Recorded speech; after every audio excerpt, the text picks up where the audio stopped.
উইলো ক্রিকের শান্ত শহরে জঙ্গলের গভীরে অবস্থিত একটি কিংবদন্তি স্থানীয়দের মধ্যে একটি পুরানো পরিত্যক্ত প্রাসাদ সম্পর্কে ফিসফিস করে। তারা বলেছিল যে এটি অভিশপ্ত ছিল, প্রতিশোধপরায়ণ ডাইনির চেতনায় ভুতুড়ে, যাকে কয়েক শতাব্দী আগে দণ্ডে পুড়িয়ে দেওয়া হয়েছিল। সতর্কতা সত্ত্বেও 5টি রোমাঞ্চ সন্ধানী কিশোর একে অপরকে হ্যালোউইনে প্রাসাদের ভিতরে একটি রাত কাটাতে সাহস করেছিল। তারা জরাজীর্ণ ভবনে প্রবেশ করার সাথে সাথে বাতাস একটি অশুভ উপস্থিতি নিয়ে ঘন হয়ে উঠল।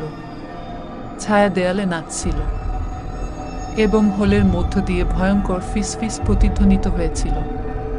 তাদের অস্বস্তি উপেক্ষা করে তারা প্রাসাদটি অন্বেষণ করেছিল,